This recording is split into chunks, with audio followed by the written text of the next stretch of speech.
Welcome back, Flare community. I hope you're well and having an incredible day as always. Happy Thursday. It is time for the weekly news catch-up, covering everything that's happening on the Songbird and the Flare network. We've got D in the house, we've got Tech, we've got Steven, Tasmanian, Legendary, Valiant Energy, aka John D, we've got Michael Brown, Zoba, we've got David in the house, and Raymond as well. Steve Lee coming in there too. And yeah, we're going to jump in straight to the news as always. And we're going to actually start here, as we normally do, with the signal providers over on the Flare network and running through the top 5. So in first place, we have Evolve FTSO. In second place, we have Eternity. I've not actually seen them in the top 5 before, but congratulations to them. In third place, we have Flarefy. In fourth place, we have Envision. And in fifth place, we have Aureus OX. I think they've been here since the very beginning, actually. So a bit of an OG in the space. Congratulations to all of them making it into the top 5. I'm going to go over to X-Haven now, formerly known as Sparkles, and give it a quick refresh. So we got the latest information. And if we scroll down here and we go over to the 7-day chart, topping it, we have Blockbones. That's a project that I've been building and very excited about. We'll talk a little bit more about that in just a moment. Second place for the week is Blockbones Traits. In third place, we have Citizens of Gukobi. In fourth place, we have the Songbird Poodle. And in fifth place, we have Poodle and Friends. So that's the top 5 for this week. And yes, this is just a gentle reminder, if you didn't already know, that F assets are going live this month. So it's obviously approaching towards the end of the month of April, and hopefully by the end of April we will be able to participate in F assets. Now, before you get too excited, this is going to be launching on Koinly, which means that it's the test net. It's not going live on Songbird or the Flare network. And as you can see here, in April, Flare Labs plans to open the beta test to the wider Flare community. And this is really an opportunity for you to really understand the process and walk through the steps and get a feel for what it's going to be like to mint F assets. And, you know, I would highly encourage everyone to participate in this. I know it's not the most incentivizing thing to do to participate on a testnet, but this information that the people over at Flare Labs can gather, the analytical data, is going to be very valuable. And it basically means that there can be more observations on how this protocol works so that they can iron out any kinks before it does eventually move over to the Songbird network. If you're as excited as me, and maybe Hugo, you might be doing a little dance like this too.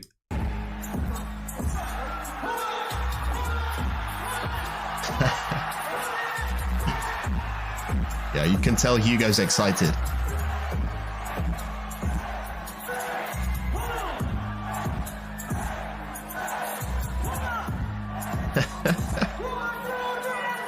And sort of get you familiar with it before you start putting real money into this system.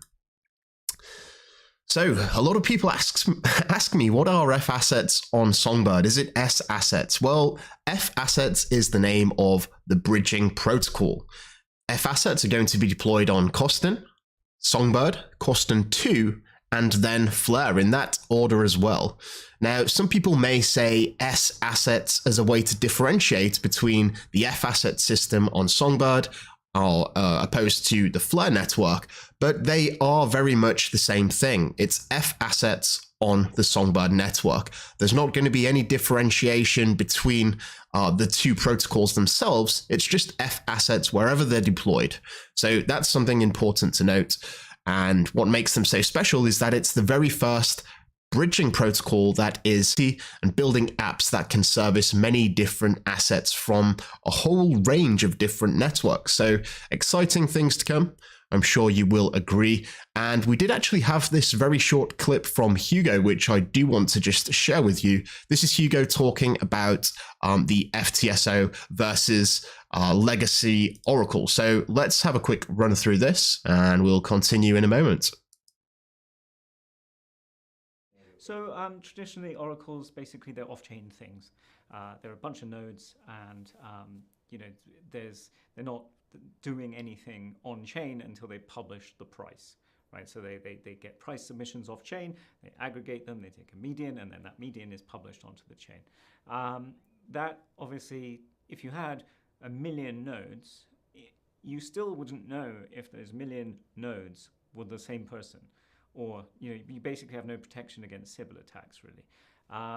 And so essentially it has ended up being, and it may not have been intended to be, quite centralized. There's not a vast amount of data providers. So conversely, we thought, okay, how do we make data better? Well, let's use the structure that we have found as an industry to do things that distribute trust and safety across a network. So we thought, why not build a blockchain that is actually acting as the oracle rather than a bunch of off-chain nodes? And so that's sort of the premise behind Flare. So there we have it from Hugo himself. Pretty much a revolutionary network, and that's why we're all here, right? The FTSO is built onto the Flare network. It's a fundamental part of the Flare network, and there's over 100 individual entities that are providing data to the FTSO, which makes it very decentralized in nature and actually one of the most accurate oracles in the space, whilst also being able to be very cheap. Some news from API Portal. Binance Smart Chain, or BNB Smart Chain, has landed on the Flare API portal. If you are a developer, this is a great tool using Flare's API portal because it allows you to get data from a number of different networks. So that's something to note. They've expanded massively over the course of the past months. Excuse me. Here are just some of the assets that you can see, and obviously we've got Binance that have been added since then, and I'm pretty sure some others as well. So great news there. Of course, Cosmos here. They almost seem to integrate a new network every couple of weeks, or maybe even faster than that. They've got a really high cadence, and it's pretty impressive. It's one of the reasons why Flare is becoming the blockchain for data. This is some recent news from Scepter in conjunction with Kinetic. Liquid staking is coming to the Flare network soon. The Kinetic and Scepter partnership allows users to earn Flare drops and P-chain staking rewards from both FLR and wrapped FLR whilst participating in Kinetic markets. We know that Kinetic markets is a protocol that is implementing borrowing and lending over on the Flare network, something that I'm pretty excited about. And yes, liquid staking is coming. And if you're wondering what liquid staking is, it's basically the ability to participate in DeFi whilst earning your Flare drops and also being able to earn the staking rewards, right? So pretty impressive stuff. And I believe that this is a much broader ecosystem. So we can see here the user, that's you and me. Liquid staking here, it's basically a redemption or a bit of a trade for another variation of FLR, and this is going to be SFLR. So you deposit FLR or wrapped FLR here, and Scepter, for a small fee, will actually handle all the back-end stuff with claiming and compounding for you, and then you can claim that whilst also using your SFLR in these various protocols, right? And just as a bit of a side note, we talk about liquid staking. It is quite a big advantage for those who want to get this staking rewards while participating in DeFi. But, Enosis, they've been very much here from the beginning, who have allowed for the delegation rewards in addition to flare drops too. So it's similar to that, but instead of getting delegation rewards, you're going to be getting staking rewards. And if I am correct, I believe there may be a cool-off period with redeeming your SFLR back to FLR or WFLR.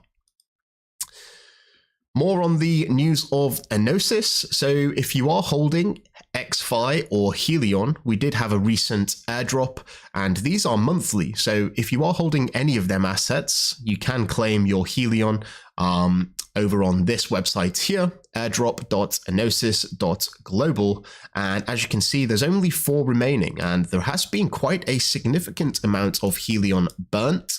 If we go up here, yes, a total of 3.2% supply of all of the Helion, which totals to 4.8 million, which is quite impressive. And I'm sure that people will still be sleeping on this in the months to come. But if you are watching this, you're ahead of the curve. Don't forget to claim, because they are burnt at the end of the period. So next DFLR airdrop is in a month. Once that is actually ready to be claimable, the remaining or the unclaimed DFLR is actually burnt. This is pretty interesting from Atriv, who are basically building a NFT generator for any artists out there that may want to create a collection with just a few clicks of a button. So if you are interested in deploying collections, that's by providing numerous layers and then basically just minting all of the amount. And yeah, you can do that soon with Atriv. And D, I hear you talking about Poodle quite a lot. It is a meme coin. There was a recent airdrop. I'm assuming that they want to capitalize on the recent meme hype. So yeah, there's an airdrop. You can do what you like with it. S-Toads here, we're opening the floodgates. You can now stake to any S-Toads validator to participate in the Blockbones and X-Toads partnership. So if you aren't already aware, I've partnered and forging quite a strong partnership with the X-Toads project. They're building some really great things on the Songbird network and also the XRP ledger. They've actually got a dApp that is currently going through testing, which I'm very excited about. But regardless of that, the partnership is basically for anyone that wants to stake to an X-Toads validator. Not only do you get the FLR rewards for staking, which is basically what all of the other validators do, but you also get entered into weekly NFT raffles. And these raffles, as John D can probably attest to in the comments section, because he won recently, are actually worth quite a little bit. In addition to that, you get weekly airdrops, and that's in the form of S-Ribbits. And yes, this is basically to be used within their dApp, which again is launching in the next couple of weeks. So very exciting stuff.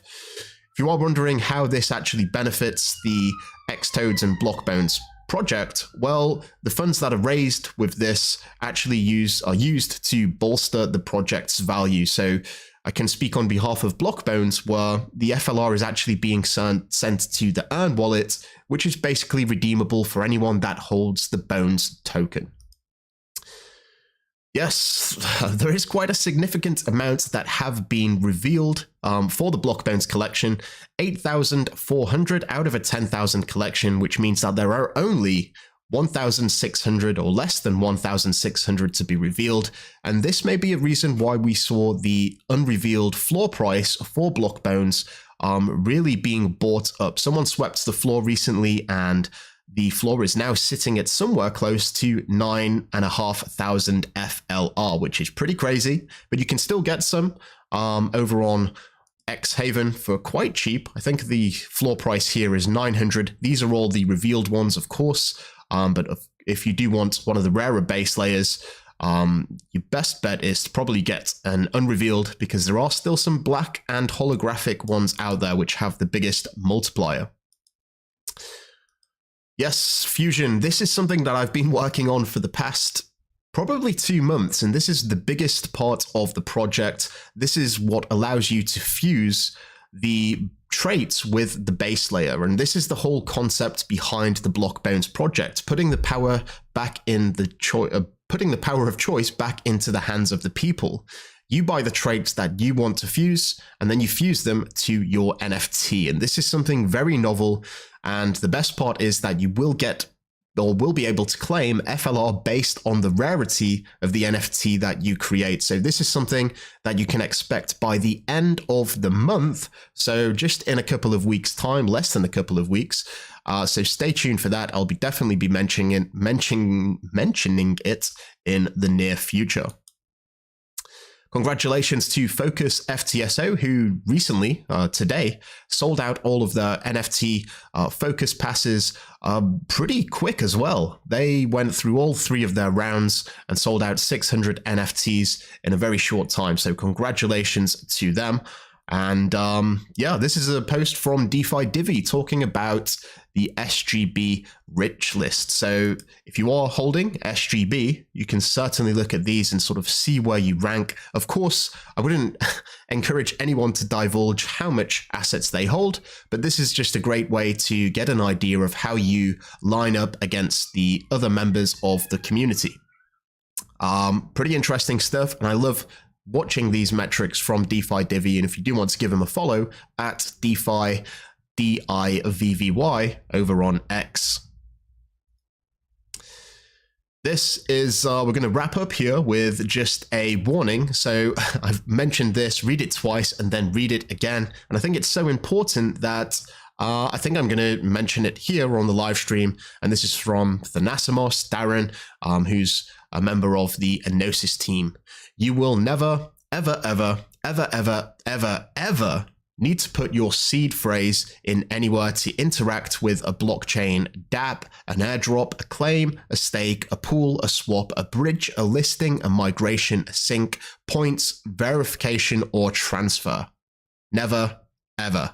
Seriously, never. So this is a warning. Some people may come across sites which are malicious, and they will ask you for your secret phrase. And the reason that it's called a secret phrase is because it is a secret. It is access to your wallet and all of the funds that are in your wallet, all of the assets, all of the NFTs. If someone has that, they have access to your funds. And if you're going to a website to put in that secret password, the secret phrase, it's very likely that someone is ready and waiting to connect to your wallet and take everything out. So just be a little bit careful, and just always have your wits about you, especially with people who DM you or direct message you for support, saying that they can help you double your FLR, or if you're having a problem and you get an instant reply, just be a bit wary. None of these scammers want to talk in public. They like to do it behind closed doors so that they can get your funds. So just a word of warning here. And yeah, that is pretty much it for the news this week. Of course, if you are wanting to have a little bit of an extended chinwag, you come over here to the Flare Community Discord, scroll right to the bottom here. We're going to be chatting in the community stage for a good hour or so. Everyone is welcome, and I believe there is a link in the description of this video. But that is pretty much it. So with that said, please feel free to like and subscribe as well if you haven't already. There's going to be a number of videos that are upcoming in the near future. We've got F assets coming, we've got kinetic markets, we've got XDeFi, which I'm very excited about, and some of the new protocols that are launching on Enosis as well. I'm going to be running through them all, not just through live streams, but also curated videos. So stay tuned for that. There's a lot to look forward to and a lot to learn. So that's pretty much it, guys. I'd like to thank you all so much for watching. Please enjoy your weekend, and until next time, I'm out.